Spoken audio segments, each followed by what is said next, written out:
You want to jump right into it? Why not? All right, ladies and gentlemen, so excited for a new episode of Driving with Dave. We're going to call it Rocking with Dave. It's one of my favorite people in the world, not just Bachelor Nation, Courtney Robertson. Hi. How are you? Welcome to my humble abode. I'm doing great. And this is actually our first pregnant conversation. Yeah. We just interviewed you. What happened? I don't know. It just all happened so quickly. And last time I did Driving with Dave, I'm sorry, it was my 40th birthday. So we're going to keep it classy. No road sodies. No road sodies, just water and yep. and maybe a water breaking. We'll have to see. Yeah. Does that they tell me that water breaks only like 10% of the time? Is that true? Did you have that Hollywood moment? Never had it. I wanted to. Yeah. I never had it. They broke my water both times. So, and I know you've been doing like birthing classes, so you're learning about all this. So we were gonna hire a doula, and still are trying to. But the ladies in the birthing class said, "You asked so many great questions, Dave. You're probably okay with that one." I was like, and here I am trying to save $500 or whatever they cost. And Tasha's like, "We'll get a doula." Well, when I had Joaquin and Paloma, it was COVID, and there was no birthing classes. I literally watched a YouTube, like, on how to breathe.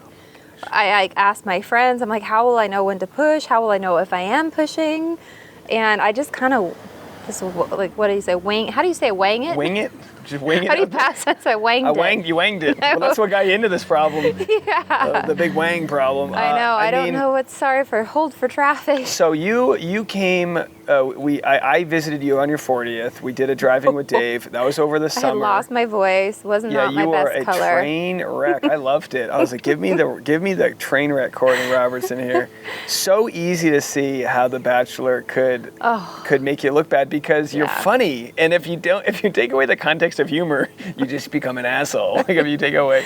No, totally. and we got to have some laughs last night at we had the comedy show. I was so proud of you. I was like, got to see you in action because I listened to you religiously, but like to see you doing stand up is like a totally different. Oh, thanks. And the crowd was awesome. They were good. A lot of Bachelor fans. You can tell right away if the show's gonna suck or not. How did you feel? I felt like it was good, but I felt like personally I could have been tighter. But like that's just what you get when I did a whole bunch of those Jane Doe jokes that are not ever. So good. I'll never do them again. Right. So one of those jokes I wrote a minute before I went on stage, and because I was like talking about my belly, and I was like, not a fake, it's like stupid stuff. And I'm like, that wouldn't play to a normal crowd. That doesn't. Oh yeah, by the way, if you're listening, sorry. I guess we should tell the audio only if you're listening. We are outside in Phoenix, Arizona. So yeah, you're gonna hear a couple propeller, is it a plane or a helicopter? Oh, it's a helicopter. Either way, no worries. We're recording here. We're not trying to make a professional movie here. This is real life. Yeah, you might hear some spring birds. This is like Arizona at its finest. A helicopter. Maybe we'll get a cease and desist. You just don't know when you come to Phoenix. But for the audio-only listeners, yes, we are not in the car. We are rocking. In a rocking chair. Yeah, this is like Cracker Barrel I call this style. my veranda. But yeah, going back to the show, you had some really good Jane John. Jane Doe jokes. Well, and by the way, I saw some people in the audience that were like looking over their shoulder. We had security printed out her photo. Smart. Yeah, I mean, if she was going to mess with me, that would have been where she would have done it. I scanned the room and I went to the bathroom, kind of checked everything out. I didn't see anything. It's bizarre. Isn't that weird? It's weird. Now, were you worried? Did you get nervous? Or did you get nervous for me? Because it would have sucked if I bombed. No, I just get nervous because I can't imagine doing that. Like that's your job, your profession. Like we were on the way there. I was like, I'm like nervous for him. Like how do you like choose this as a profession and like feel so natural to just get up there and. Well, you don't do it like that your first time. You do like 3 minutes. You do a couple little jokes. So. And you were like, come back to the green room. I was like, I'd be so nervous. I'd be like sitting there like meditating. But that's the worst part is if you get too quiet. Oh, okay. That's totally. And when you travel for shows, you usually don't have much going on, so you're just sitting around. The better thing is, like, it's almost like jumping off of a ledge. Like, if you had to jump off of a cliff, would you rather look down and wait all day or just do it? Like, really, that's... That joke you told about Todd, I love how you talk about your wife, too. Like, because I just know you guys personally, but, like, the way you talk about her is so lovely. And oh, yeah? You have some really funny Tasha jokes. Well, Does she hear them? She hasn't heard the one about the pregnancy, about knocking her up. That is all true. And I'm going to do it for in a few weeks, probably live in Nashville. Because I never asked her to come to a stand-up show because it's like, I'm probably better when she's not there. Because if things go sideways, I can just say whatever. And if she's in the room, I'm probably gonna That's how I feel about my podcast with my husband. He'll like listen here and there, and I'm like, oh, did I say anything that was maybe like a little off color? Let's talk about you. So let's talk enough about me. So what is the dynamic with that? Because you married a lawyer. Do you consider yourself the creative one, or do you just have different creative pursuits? I'm definitely more of the creative one, and he knew that from meeting me in the beginning. Like that was like when I would be like doing lay downs for Instagram, and he's always been What's so a lay supportive. down? Like a photo, you mean? Yeah, like when you have to like do product shots. Oh, and you'd be like, I thought you meant you were laying down like a sexy photo. No, but he's good at like taking photos. Like you were talking about Instagram husbands. Oh yeah. He's gotten better. But he knows how to do like, hey honey, more cleavage, some butt cheeks. He just keeps taking, and then I know like, oh, he got it. Like he'll be like, okay, a couple more. I'm like, okay, he hasn't gotten it yet. I don't have that touch. But I also got the tripod, so then I just got the Bluetooth clicker, which saved me a lot of time. But yeah, so I'd be like, he'd come in the room and I'd be like taking pictures of my food or like clothes that were sent to me, and he's like, are you playing with your photos in here? Always supportive. When I had dated someone who was like not into social media for 2 years, like didn't want me to publicly post about him, so it was so refreshing that he's like, post whatever you want. Was he a private guy or like? I think there was a lot to it, honestly. I think he didn't really do social media, and I think he had a dark past, and he was like afraid of, I don't know what he was afraid of. Yeah. Like girls coming out of the woodworks. And I've since found out that he's actually like bisexual. Hey, there's a Does that bother you in hindsight to not know? Only because like your own sexual health is free. You know what I mean? It's like who cares what someone else does with their body, but when you're affected by it, there's a question there. Oh, absolutely. And his ex after me reached out to me, and she told me all this stuff, and I was like, what? And sorry, let me turn my phone off. Turn it off. I'm gonna turn He's calling in. No, but I mean, just such a stark difference for someone who like supports me and like the Bachelor stuff, and like he gets a kick out of it. You know, he came and supported me last night, but it's not for everybody to like be somewhat in the public eye. And what's the hardest thing your husband has to deal with you about? Either it be Bachelor or just personality-wise. Personality-wise. I know every woman out here thinks, no, I'm batting 1,000. What are you talking about? But what would you say? I think we should ask him. Actually, I think he would say, like, because he is an attorney, and I've showed you, like, I just gave you the tour of our house. He's very organized, very structured, and I'm very free-spirited. You know, like, I call him my calendar guy. Like, I'm like, what do we have? I'm like, what days are you working again? Like, that probably drives him nuts because he's so... Like, even when you come in, he's like, what time does Dave land? I'm like, I don't know his travel plans. Like, so he wants to know, like... He wants that structure, yeah. And I'm just like, we'll get there when we get there. It's like ride or die. And like, he's like, I want to know who's driving. Will there be there? It's almost like... I'm like, free spirit. If your parents... a free spirit, maybe you want have structure because you know it kind of like ebbs and flows, and I'm like, I want my baby to be like me because I like me. I think I'm cool. Yeah. But am I going to overpower him and he's going to be quiet? You know what I mean? Like how do I bring out him? Well, the parenting styles is definitely a thing. Like, and he'll say some days like, it's just easier if you just leave, because like I'm like our parenting styles are very different. Like he's the bad cop, I'm the good cop, and I'm like, oh, what's wrong? You know, come here, let me give you a hug. And he's like, you're going to time out. You're doing 5 minutes of quiet time, and then I like will get one out. So I would say that has been probably it's just learning. I don't know if you and Tasha have talked about parenting styles. I don't think want to be on the same page until you're in it. And that's part of it is like finding out what the kid needs to how he needs to be coached. My coach, my football coach in high school, was the scariest, biggest, loudest yelling guy. He didn't do that to me. He knew that wasn't effective with me. Right. He knew some of his linemen, he could yell them into doing something, but like I was a quarterback, so my job was more thinking. It wasn't just like how hard can you. Oh, you were the quarterback. Yeah, no. Look so at what? You, Tom Brady. Like, yeah, okay. I wasn't good.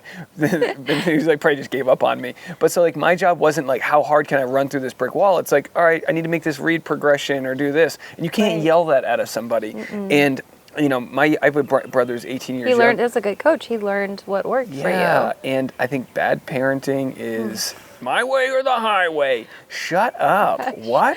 When there's so many resources for us, right? Like I had a sleep coach with Joaquin, and he was like, Courtney, do we really need this? I'm like, yeah. Like he was. If it saves you guys a couple hours of sleep. I was like, for me, I need sleep or I'm going to be a monster. Like, and I told him that like sleep deprivation is a real form of torture for a reason. It's probably the leading, I mean, I don't know, but I'm sure it's one of the leading causes of post, all of arguments and stuff. Well, or even like, I had a family member who had postpartum psychosis. And I think they said that's like 0.01%. Postpartum depression is very common. I've never even heard of that. So, I had postpartum anxiety. That's what leads to. So I dealt with that with both of them. Postpartum psychosis is like what leads to you driving your car off the bridge with your kids in it. It's like gosh. she had to get institutionalized for a while and get medicated. And Well, it was it's like good that, she admitted that. and they taught us this in this class. Like if you start to hear voice, like it happens. Before you leave the hospital, or when you go to your first checkup, they make the mom do a survey, and it's like, have you thought about shaking your baby? And like they make you do this whole survey. And Tasha told me about this, and she said, I've heard moms admit to me like, I need help. Like Tasha said this, and I'd love to hear what you have to say. Yeah. Because she said she read a pamphlet, and it said what to do it said don't shake your baby, and they said it's not because we expect people to shake their baby, but the thought of doing that and normalizing the fact that you are going to think this, you might think this, and so let's have a conversation about it versus just knowing it's bad. So what was it like riding that high of birth and then what comes after that, which obviously is like you can't sustain that ecstasy? What was that crash like? Yeah, I call it like the baby bliss, and it's like 2 weeks. You're almost like running on this like high like adrenaline, and then you slowly start not getting as much sleep, and you kind of crash, and then it's almost like not like feeling depressed for me at least, and it happened both times. You just get so tired. It's like you crash because the adrenaline has worn off. And I've talked to other mothers that feel that way. But it's like the moments when you're alone and you're in the trenches and you have burnout, and it's like asking for help for sure.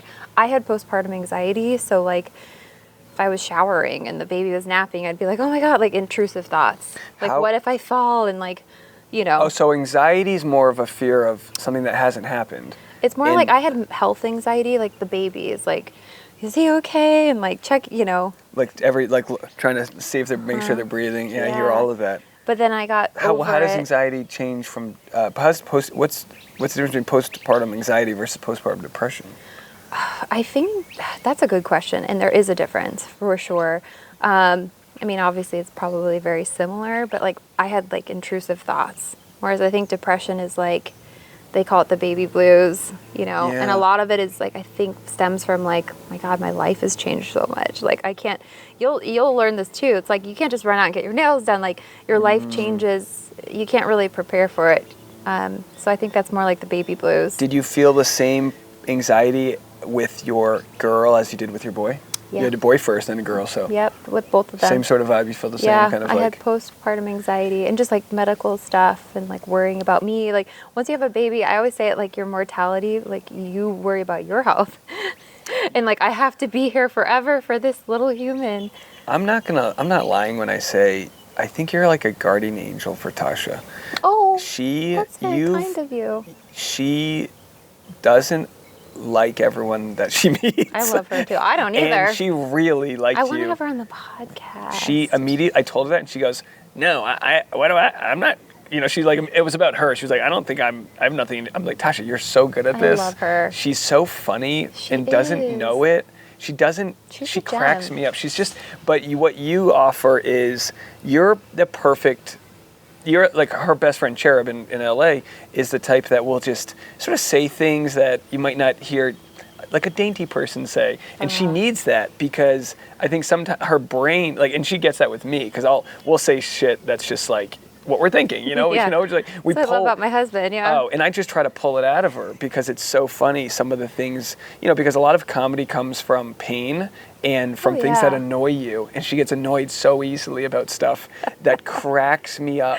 And you're so funny with just like saying, you just have these quips that my audience, we get to hear. I make my husband laugh a lot. I'll be like, and I'm like, am I being negative? But I'll like be watching the news and it will be somebody like a woman. I'll be like, check out this guy, like, who doesn't really look like a woman, and just like little snarky comments. But he does the same for me. What's the dynamic for you and Tasha? Because you guys are kind of both creative types. I'm gonna flip the switch. Because she's a big planner. Is she? We had a hard time. There's always a planner. On our first few vacations, she was like, we went to Colombia, and she was like really bent out of shape that we didn't have a plan. And I was like, oh, we gotta have a plan. I don't know. He loves to plan. Yeah, so like I've had to learn that she needs and she needs to know something's on the books. Yes. So like, don't just go out to dinner. We're gonna be there at 7, and that's partly planning, but it's also part of her reward system. And I don't think she knew she was an introvert before we started dating. And I think she just learned a lot about herself and how and I think maybe I pulled that out of her by my own obnoxious. So you're a little bit more of a free spirit too. Oh yeah. Like a tumbling, I'm whatever, like a big tumbleweed. My mom is super spiritual. My mom's Catholic, but sees a Hindu therapy coach. Oh wow! And my mom does I love all that woo-woo stuff. My mom does meetings, 12-step meetings at 6 a.m. every day, and she's lost over 100 pounds. She's lost over 100 pounds since the pandemic. She's very strict with her boundaries, and again, and my mom's also a nut. Like my mom's an absolute nut. If I go visit, she'll be like, you got to go pick up the milk. Like she'll just she has to tell me to do things because everything everything's an exchange. But I know it's because she was one of 8, and it's just she's fun, and I value that a lot. And they're staying with us next weekend, and I'm cherishing a morning coffee with her. You just learn that time's not forever, so you just go, I'm gonna need that, when these moments. And one day you'll be like, oh, remember when we did that before the Joaquin came, and it was so annoying. I'd be like, we used to drink our coffee in bed and read our books, and people would write don't get too comfortable. It's not always gonna be like that, and it would be annoying because it's like, yeah, we know that, but now we laugh. We're like, this isn't. Remember when we used to do that? And we still get that if we do a staycation or. Oh, totally. But usually we're like, let's just sit in silence. Well, you get these moments. Like, do you hear that?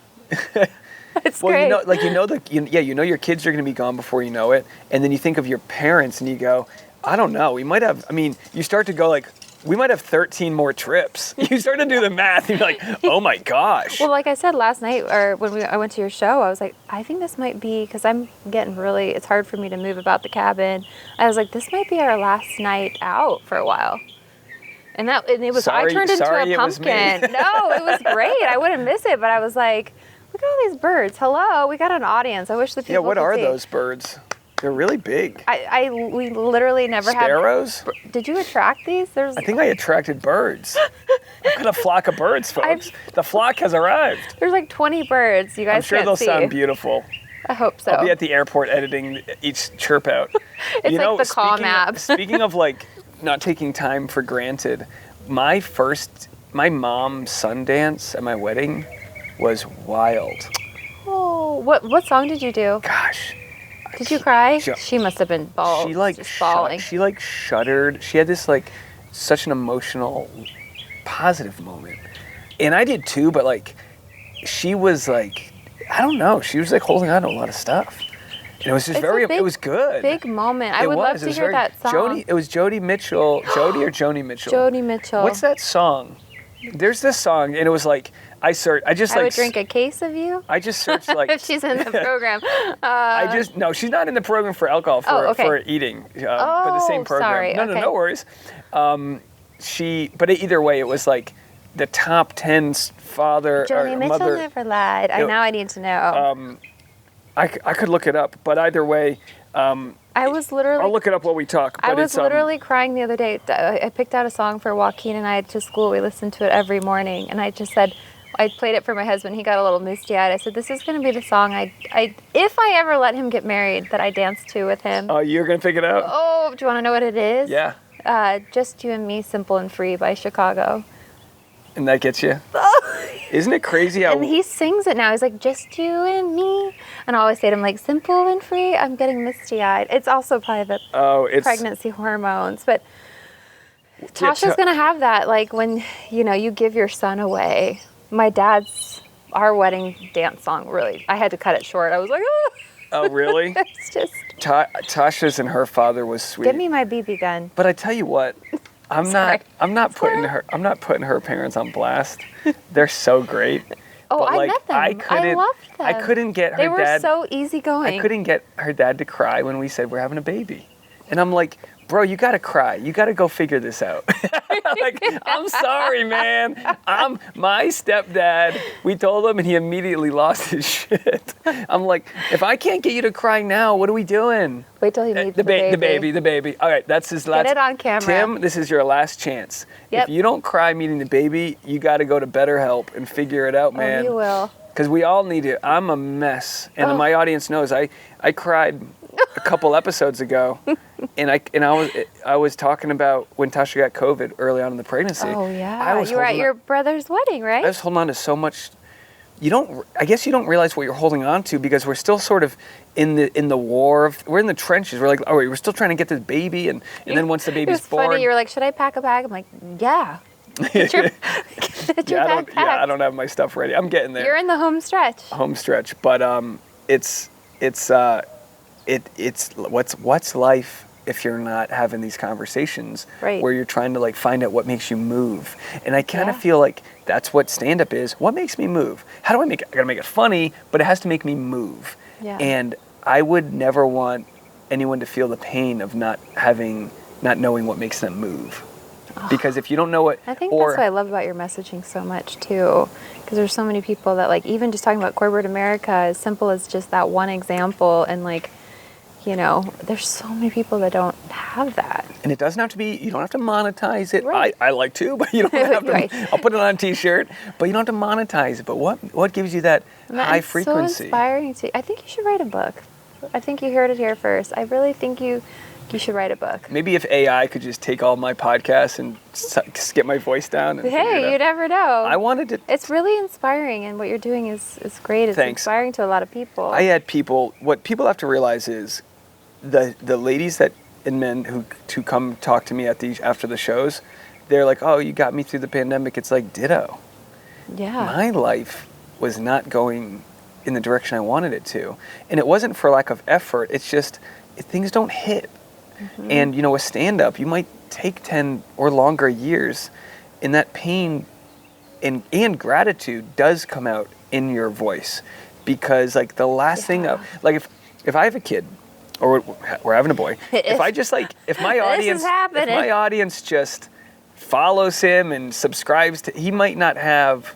And he's just like, I'm making money doing it. Like, he's not... Like, he needs to have his journey. Mm-hmm. And I have to realize I can't tell someone what to be or what to do. My younger brother is studying art in Florence, Italy right now. And, you know, like there's a lot of resistance that comes with art because you want everything perfect. And I was like, Bubba, like it's going to take you a hell of a long time to get your stuff in order. So don't worry about that now, but get those swings in. If I told you could be a professional baseball player, you just need to go to the batting cage 8,000 times, start going. It's like the compound effect. If you do focus on something every day and you dedicate time to it every day, like look how far you can be a year from now. And I used to do graphic design. I was going to go to Art Center in Pasadena, and then I started modeling. That was expensive too. But it's just anything else. It's like any craft, right? Like you saying, like you were probably nervous starting stand up, and I mean, you have so many resources now with YouTube and like back in our day, you know, it was a lot harder, I think, I would say, for like what I was doing to learn a skill set, because you couldn't just go to YouTube and learn, like, you know. I feel bad for you when you see some of these people that come off the show and get all these followers, and it's like, oh, I get a little I'm like, oh, that'd be kind of nice. They did nothing better than you did. They just existed several years after you, and you didn't get a chance to monetize it in that way. Like, do you ever think about that? I do, and I think, like, because I reach out to a lot of people to come on the podcast, and like these people have so many followers, and they probably look at my page and they're like, she's got 48,000 And it's followers. like, she walked so you could run. But I think like, oh, they're probably like, she doesn't have much of a following or whatever. So in that sense, I think it would help me out as far as like the podcast goes. I mean, I get these rinky-dink brand offers, but like, Rinky-dink. I mean, that's what it is. it's like, we'll give you a discount code, and then if you sell like this many, you'll get like a penny per dollar. So Tasha does this, and she's like, she knows her worth, and she's like, I'm not doing this, and I'm like, honey, don't take it personally. It's psychopathic. You don't have 1 million followers, so that's just what it is. Right. I don't have 1 million followers, so the comedy club I did last night didn't promote the show. I had all these gripes afterwards, and I was like, I'll get my day on the marquee, but it's got nothing to do with me. They only, people only promote things. I was ready with my phone. I was like, I wonder if his name's on the marquee. People only promote things that help themselves. True. So like, if I blow up tomorrow, people are going to start responding to those DMs. It's just like, everyone's out for themselves. But yeah, you do see like... It's so odd though, like Nick Viall reached out to you, and then like, the way he is like talked about like... But it was to help himself. Right. It was so that and also because he's starting I wondered if it was like a slow play, knowing that he was going to start his own. Oh, he asked me. Yeah, he asked me if I would be a part of his network. What'd you say? I didn't. You're like, I have a one-man band. I was like, you have no idea. You're not going to afford me, and I don't do this. But I didn't mean. I didn't say it like that. But I was like, yeah, of course. He was just like, yeah, I like your stuff. And again, I have no hate towards him. I just call out when I see something that's super self-serving, and I've wanted the Bachelor alumni to be something they're not. I'm not one of y'all. I just would think that somebody... But you have a really good understanding. I would think somebody would say, you know what, Courtney's having a baby. Let's get her on the show. Let's boost her numbers. Like, we raise money for all sorts of single moms and teachers and things like that. Like, that's what you do when you have a following. You have the chance to help. I've never seen... Which I love to, like, promote things that, like, I just promoted a book that somebody sent to me, a fellow author, and I was like, love this. It's a children's book. Like, I promote things that not even for payment, like that I would actually want somebody to buy. Like, that's helpful. Yeah, and when you're you're giving something you like to your audience by sharing it with them, and that in turn gives back to you. It's just like a very symbiotic thing. So when I see that not work out, I go, you're just operating on a different frequency than I am. Well, and also you have to create more. Now you have to create good content. Like, you see Maria doing it, you see Daisy doing it. Like, I didn't have that platform. I would have been taken to Instagram being like, this is what wasn't shown. This is what they said, and this scene. Like, I didn't even have that platform. And I did get offered a lot of shows after my season, but Warner Brothers said no to all of them. Can you share any of them? Yeah. So Ben Stiller had a show. It was, what was it? Funny or Die. Oh, and you got offered like scripted stuff? They said no to? They said, and I was like, it was Ben Stiller who like asked me like personally. They were doing like these Bachelor spoofs. They turned that down. I got offered, it was like a single one. I think it was Famously Single or one of these MTV shows, and it paid like $50,000. And then I did have meetings with Dancing with the Stars, and so cool. That paid, I always like, people will get a kick out of the money. They had me in the audience, front row, $150,000 just to show up, and then $30,000 each week that you advance. And you get to pick your own music and design your own costumes. And my bachelor at the time said, he was like, they offered it to you. And I was like, well, like, he was already like offended. And he's like, if you do it, you won't have a fiance. So I just kind of bowed out. So you really think he would have, he didn't want me to do it. He was like... Do you think he didn't want you to dance with a man or the fame? I think that he was like, Courtney, how could you trust anybody after the edit you just got? And I met with the woman creator of the show, and she's like, we want to like show the real you. Like, we feel badly Dancing with the Stars is the best redemption. Well, and I'm so far removed now, but I see people like, I have no dancing experience, but I see like Caitlin Bristow wins the Mariball. Like, was it Hannah Brown? Yeah. Hell, I think Joe. Did Charity win or came close? Joe, I don't remember. I think she came close. But like, Joe that bombed. Feels like a missed opportunity that I'm like, but my hat is in the ring for a pretty big show. Oh, yeah? You're hearing it here first. Can you say it? No? Okay. No, I don't want to jinx it. Big show. Is it? But it's reality? It is, yeah. Oh, nice. So, and my husband would be super supportive. Oh, great. Coming out of retirement, I just got to... There it is. The timing's got to be right. The family. But I mean, I've been so far out of the game, but I'm like, hey, it's like, I like to... help out and make money and I wanted to ask entertain you about that. people. And one of Tasha's concerns was that peaceful, by the way. I just like... You feel peace. It's nice, right? Well, it's nice. My kids are probably going crazy inside. They're inside. Yeah, We're just. They're just probably watching us, and I'm just like, oh. They got them tied down, and they're just painting the walls. Tasha, one of her concerns, she's obviously had to lose her job because this is the world. Yeah, let's talk about that. And I wanted to ask you how, coming from a model, on one end, and I don't mean to sound shallow, but like part of modeling is like your looks, and then when you have a baby, you're like giving you're like you're spawning children. Yep. And I think you're as beautiful as ever. I think Tasha's as beautiful as ever. Kind. But things change. How do you feel after having babies, as far as like the not being who you were before babies? Professionally and personally, I guess. I think that like with modeling, obviously you get a lot out of it. Like I did that for 14 years. I had a really good run. The market's changed. Everything went to online, and I know Tasha does like a lot of fit modeling, but I have had friends that do that, and just that world alone is like so much pressure. And I love to see her not having to worry about everything she eats and having to measure herself, but it definitely felt like feels like a part of your identity. And so when that's gone, you're kind of like, I felt that way. Like what next? I felt that way moving out of LA.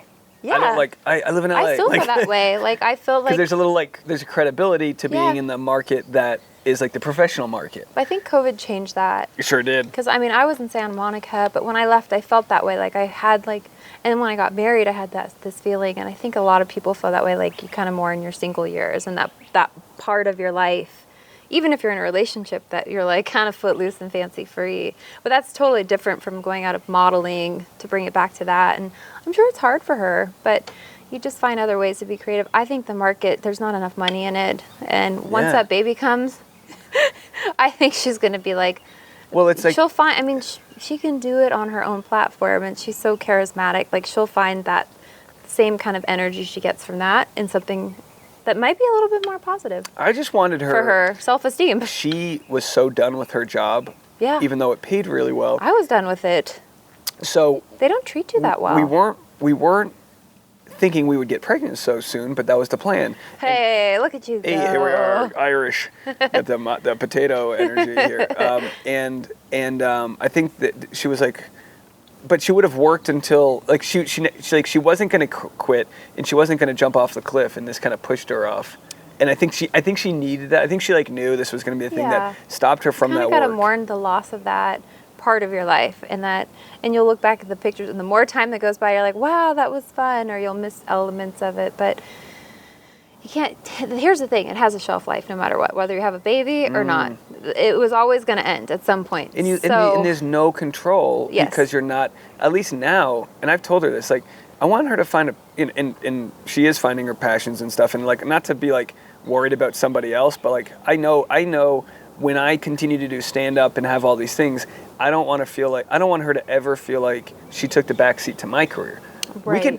And again, obviously the baby's going to be a lot of work. And you're still going to be traveling, right? A little bit, but I think I'm going to book some gigs that are just gigs we can drive to. Okay. Because it's like, if I got to buy a hotel room. And that would be fun for her. I think so. I mean, honestly. Go to New Orleans, go to Chicago. Being a mom and that's a full-time job. I know you don't get paid for it, but yeah. I think that would just keep reiterating that, especially like within the first year when you're trying to keep them in like a plan or structure. It makes it so much easier to kind of like rinse, repeat, like do baths every night, like sleep better, like little things like that, getting into a habit, like rituals. And I think she's excited about that, just knowing, all right, the baby has to feed, like this is what we're going to be committed to. But at the same time, she knows I got to go in the room next door and make her money. Yeah. And I think when the YouTube stuff took off, it made it a lot easier.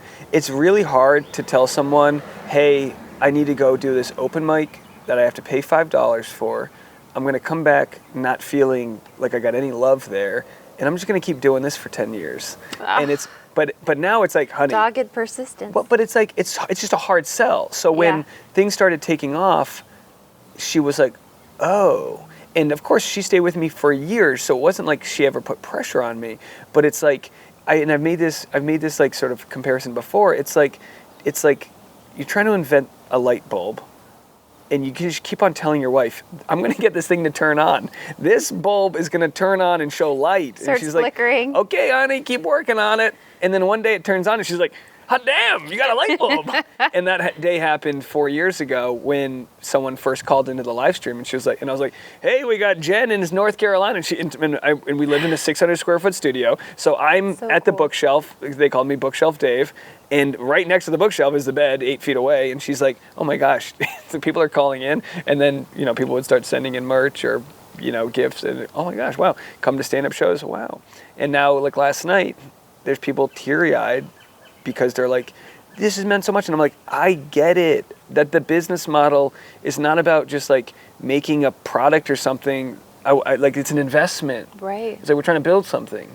And I think that's what you don't always get that when, if I was, the talking head for AfterBuzz TV, no one would give two shits when I'm gone. Yes. And the same thing is when you're modeling, you're kind of working for someone else's brand and product. Mm-hmm. At least now you get to like have your own audience. And if you miss the boom that was before, we don't know what's next. Yeah. So hopefully like whatever comes next, whether it be your YouTube or podcast or whatever, you get to the algorithm to finally find your audience so that you kind of get control back. And I think that's important too, because you see like so much, like it's like a comparison is the thief of joy. We got a, sorry, I thought I saw a tail. That's my cat.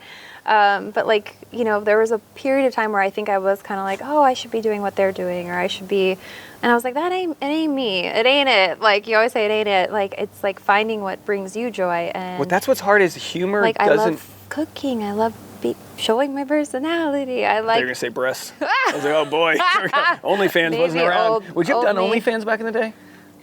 If I was desperate, I don't even think I would do it. Because you don't have to do nudity for OnlyFans. You can just, people do. I think Corinne does it. Like I had a lot. She doesn't do nudity though. Oh, I had a lot of feet questions. Like I have like a page about my feet. Wow, are you on Wiki Feet? I think I'm on Wiki Feet. Wow, flash the gams. No, I'm kidding. I know, right? Well, now they're swollen. No one wants to see my feet. But, well, they get paid extra when they're swollen.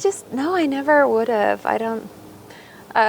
Funny story. When I did The Bachelor, my ex got hounded about like a sex tape, like that got leaked, and Vivid offered him $1 million for the sex tape, and he turned it down. And Vivid was hounding me. They were like coming to my house every day. Would you have gotten a cut of it?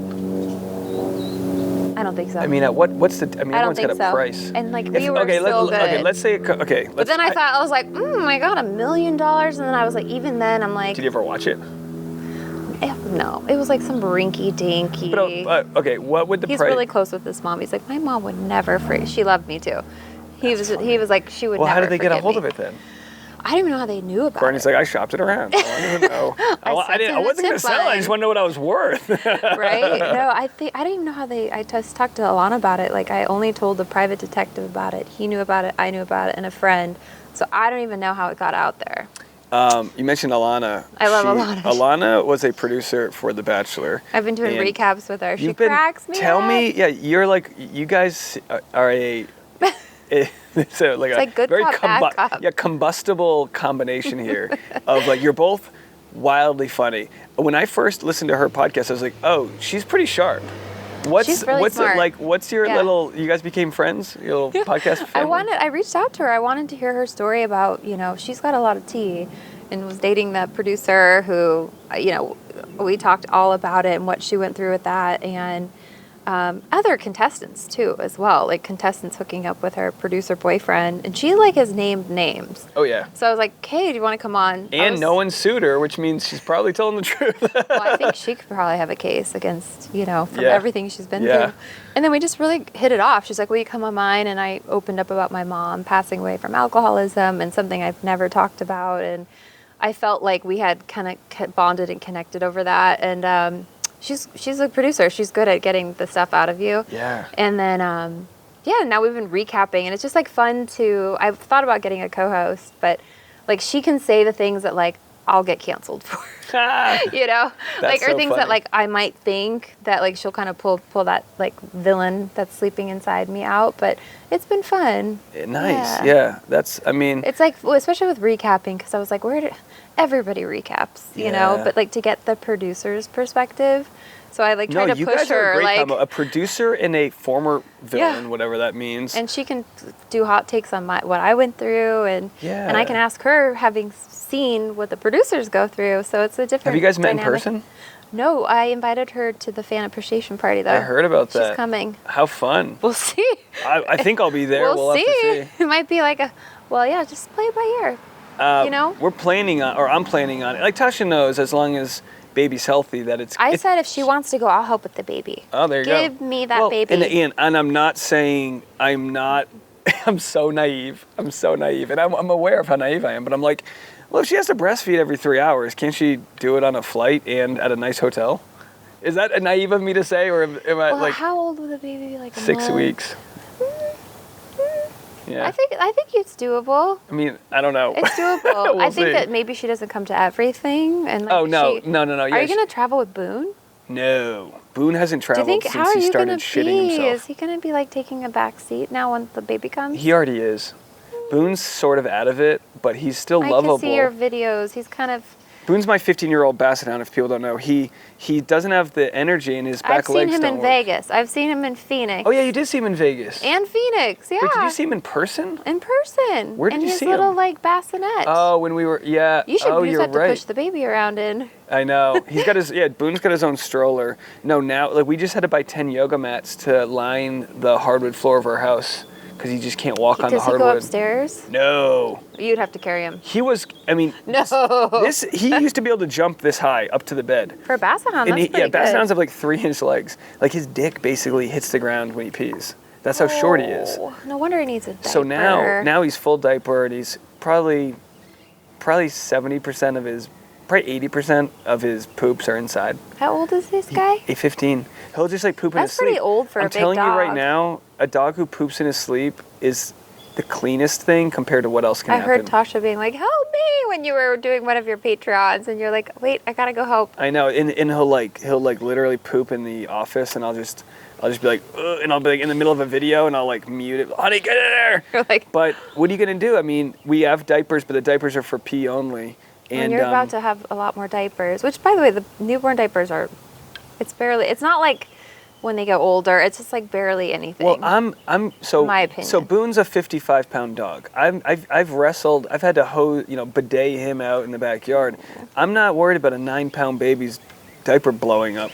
Because at least you can kind of hold him and move him around. Yeah. A dog's moving and wiggling and he's falling in it. Yes. Okay, it's a whole thing. It's gross. So sorry for those trying to eat right now. Hey, no, it's all good. I'm just was like, but no, so Boone's not going to make change. it. He's not going to come out there. Well, hopefully he won't be there. He used to travel with us. He would just sit under the seat. I would say if you could travel with that dog, you could travel with a baby. Yeah. Well, we traveled with Boone in Vegas. We drove there, so that was a lot easier. But for this trip, we'll have to either drive up to Cincinnati and leave him with Tasha's parents, or they'll come down and watch him. We just can't.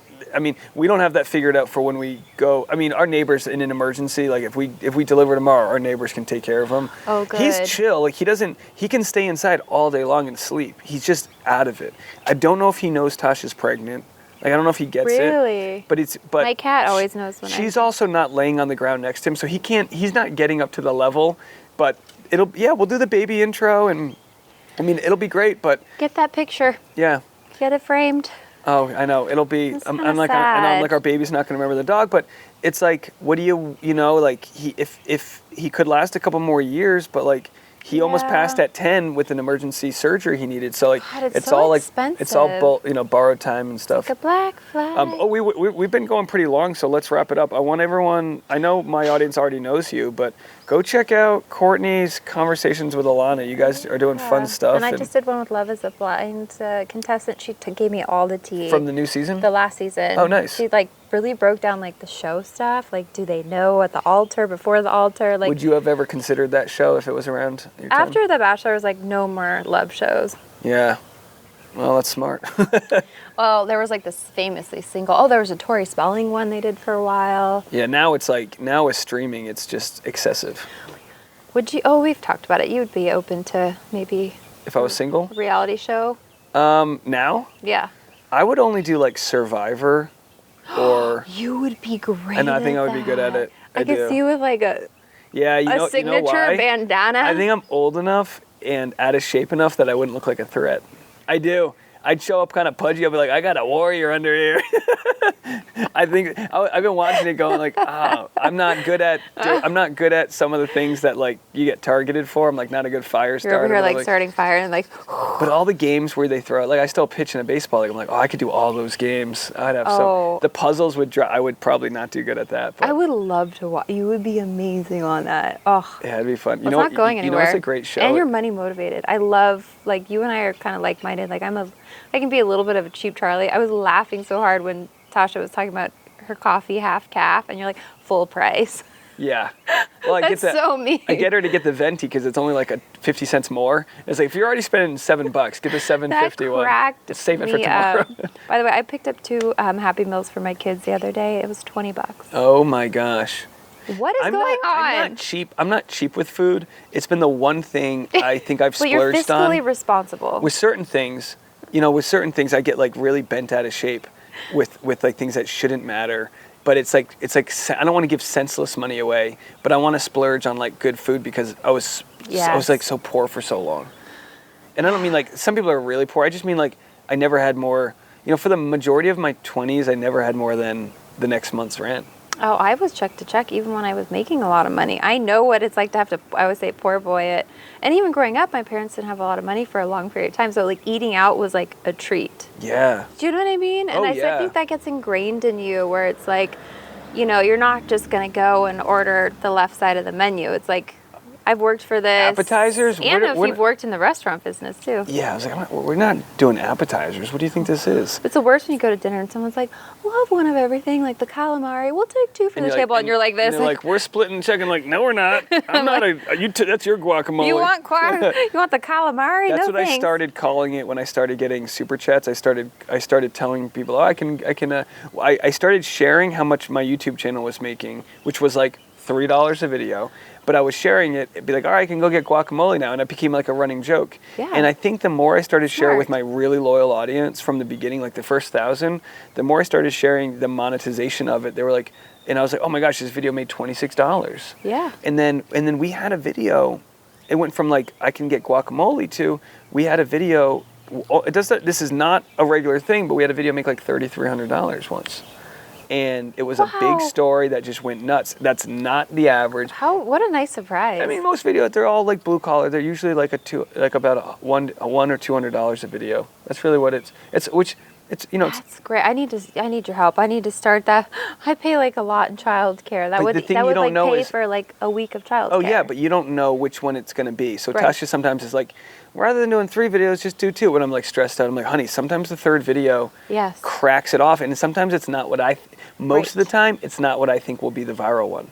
And that's what Alana was saying. She just had a video on TikTok that got 2.4 million views. And she made money out. I didn't even know you could make money on TikTok. I think it's very hard on TikTok. You're right. And it might go away. So it's like YouTube, the reason why sorry, my cat's hair is all over. And I'm sure she like earned it. But TikTok will dangle these viral videos because it gives you that feeling of like, oh my gosh, I hit the jackpot. But YouTube, buys people homes. I mean, that's just what it comes down to. And YouTube's I want to pay off my home, so there we go. Well, when you do get, let me help you. I told Reality Steve, he was starting to do like looking into videos. Like, let me help you. Yeah, he said he wants to. He's been so helpful to me. He's like, I don't know how to do it. You got to just set it up once. Start. It's like, do I do YouTube and then pay? But we'll talk. We'll talk after. Yeah. But use me as a resource because I had to figure it all out, and I would love to be like. And I love that you're like supportive. You're like, it's like an all-day buffet. Like I saw Gabby just started a podcast. Like, and now I've been doing it for like over almost 2 years, and I'm like. I kind of get that like initial feeling of like, wow, like everyone really does. But I'm like, I'm excited. You got to get past the 7 episodes. Right. Victoria Fuller didn't make it. I know. God bless her. Probably doesn't need to. Probably makes enough money influencing. And I don't get those brand deals, so. Yeah, you don't get them. Well, you got me on the rocking chair. I know. I loved having you. I wish you guys would have moved to Arizona. Said it's not that bad. Loved it, but we can't wait. And you got the no taxes, so. Yeah, we got that going for us. But thanks for joining us. I'll post a link in the description. And what other plugs can we do for you? Oh, that's about it, guys. I'm gonna backlog some podcasts so when the baby comes, I can kind of. You know what I told my people? I was like, I'm gonna have because I do twice a day, and I was like, I'm gonna have to get like 4 episodes ready. How? That are just just evergreen, like things that. Same. And if you, I'm gonna tell people, if you hear an episode about me talking about the founding fathers, Abe Lincoln bio, if you hear that, it's game time, baby. Well, I asked him, my husband, nobody knows where. My husband's inside. But I was like, I should just take time off when the baby comes. He's like, Courtney, I can watch the baby while you go out to the man cave. And here's Smokey Robertson. I like your man cave. Yeah. I think it's a great setup you have. Even if I just do a solo episode, like, oh my gosh, this is what's going on with the baby. So I'm trying to navigate that. But I think you might be surprised. You could just go to your car. Oh, yeah. But isn't there something like a control, like peace of mind, like knowing like, okay, I have like 5 backlogged. I never have more than one. Really? Well, for the wedding, I have like 2 backlogged, I am No, winning. because I do like so much every day. Right. So it's like yesterday I had this morning's episode. So I shot. I spilled on your mic. No, don't worry about Sorry. it. I'm about to throw these mics out. I'm gonna upgrade. But yesterday, my first episode, I recorded the day before because I was like, I want to be able to go have a few drinks and not wonder like, I gotta go make an episode tonight for the wedding. That could be kind of fun too. Ugh, just the thought, because the night before I had to make it. I record every night the next mornings, and I'm like, I do it because it's part of my business. And people are like, why don't you cut back? And I'm like, they don't individually make enough. There's a lot of small ball. It becomes habitual too. Like I have my process. Like I know I'm going to record on this day. I'm going to have it out by this time, and it feels good because you got to be consistent. I'm gonna push you hard because I really think you've got. I feel like the modeling world suppresses a lot of models' humor, and I think you come from that world with a great sense of humor that really will vibe with, or will continue to vibe with people. I like to keep it real, and I've also been around a lot of comedians. I like to surround my mom was really funny, very off color, very snarky. And your style of humor is very you fire things off, but you're not loud. And I think sometimes it takes people like having to lean into it. And the producer told me that on the show. They said, Courtney, your humor doesn't really translate on the show because if you're not, you'll miss it. And because they're editing out context and things like that. They're like, they're like, your humor is not going to come across, but we love you. I'm like, whatever. I'm judgy. Like Jen, the new Bachelorette, bombed her joke. Bombed. And like, you can't teach humor. It's a sign of intelligence. I'm not saying she's not intelligent. I'm just saying it's a sign of an intelligence to like dance around words and phrases and things. And Jesse Palmer could have done a better job of firing on all cylinders. Like he let that one air out. I was like, horrible. Jesse, come. I've been enjoying watching other podcasters. Dear Shandy just reacted to it, and they're like, I've been enjoying watching because I know as a comedian what a bomb feels like. Yeah, and that was a stinker. It can suck the energy out of the room so fast and can change the complete trajectory of a season. I wish her the best, but that wasn't it. I'm excited to see New Zealand. I heard they're going overseas right away. So nice. There you go. Well, tell Tasha hi. I'm going to get her on the podcast one of these days. Please do, and everyone. But not if she doesn't want to. She's in the home stretch. She needs to push. We got to see. I have a stroller for you. We got to see if she wants it. Absolutely. I'll see if she responded. All right. Well, that's going to be it, folks. Thank you so much again. This was good for my soul today. Hey, thank you. Me too. And I'm sorry about all the noise, but we have a small percentage chance that our sons are born on the same day. So we're hoping for Cinco de Mayo. That would be great. That's right in our wheelhouse. Can you imagine? Yeah, hi. They're going to be sombrero, ready to go, margarita. We can celebrate on Cinco de Mayo. I think he's going to come early. And they won't let me go full term because of my age. So they'll probably end up inducing me. Yeah, because I'm 40. And what's the due date? May 14th. Yeah, we're May 1st, but who knows? And that's your birthday. Come on. Hey. Would that be weird? My sister's birthday was May 17th. My sister's birthday is May 17th, so we always had a joint birthday. Then I start dating this old bag. Her birthday's May 8th, and I'm like, I don't get a fucking birthday. Oh my God, you guys are gonna have a busy May. Taurus life. Are you guys clumsy at all? I only knew a couple of Taurus, and they were very clumsy. I don't think so. Like a bull in a china shop. No? I don't think so. All right. Keep an eye on it. Maybe. Vocally, I am. Courtney Robertson, everybody. Bye, guys. My favorite episode so far. That was great. You say that to all of your guests. No. That was great. Feel free to trim the fat out. No trimming, no fat. Trim the fat.